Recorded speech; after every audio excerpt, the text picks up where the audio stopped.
There are legitimate reasons for going to war. Believers can learn about them from the Bible. There are unavoidable consequences of going to war. Likewise, believers can learn about them from the Bible. One unavoidable consequence of war that we will learn about from the Bible today is collateral damage. The unintentional injury to persons that are not the military's target. Children, for instance. Mephibosheth, his collateral damage occurred back when he was a child. But we pick up the story now when he is an adult, when he, among other things, is waiting for the other shoe to drop. Waiting for the other shoe to drop means waiting for an expected bad thing to happen. What expected bad thing? Well, his granddaddy, who was the king at one time, lost his life as a consequence of war. Both he and his son, the future king, Mephibosheth's daddy, lost their lives. And generally, when a new king takes over, it is common practice for them to do bad things, to be very judgmental toward the remaining family members of the old king. The new king's bad things had not happened yet to Mephibosheth. They had not happened yet, but it looked like they were going to happen now. Because now, after all these years, Mephibosheth's story begins with a crash and a bang of the other shoe dropping. Guess who invited Mephibosheth to his castle? There'd be no running away, no one around to help him escape. No one around this time to help except a former aide to his granddaddy, the old king. This aide was well aware of the precise details of the new king's request, because he himself had been there. When King David had asked, "Is there anyone still left of the house of Saul to whom I can show kindness for Jonathan's sake?"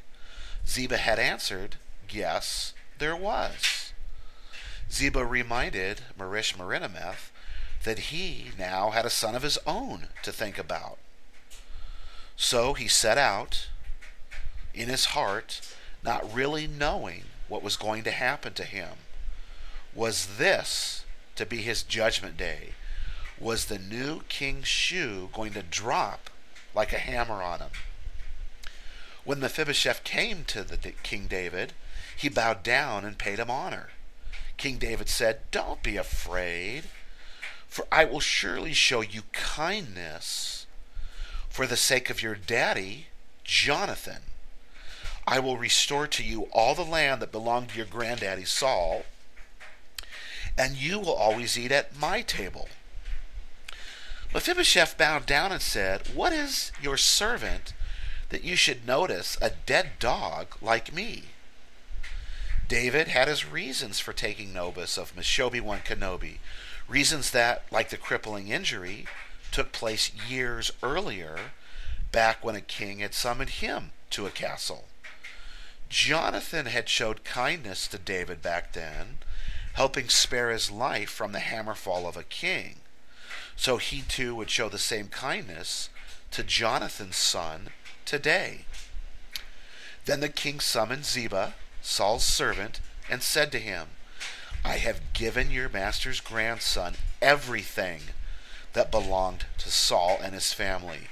You and your sons and your servants are to farm the land for him and bring in the crops so that your master's grandson may be provided for.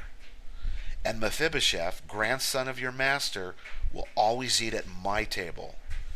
Now Ziba had 15 sons and 20 servants. So from a biblical story about collateral damage, in which the injured, among other things, spent his time waiting for the coming judgment other shoe to drop, we can learn, as believers, to have faith in a promise made a long while back to receive help from a new king who will deliver us from the judgment to come, from which we are crippled to save ourselves.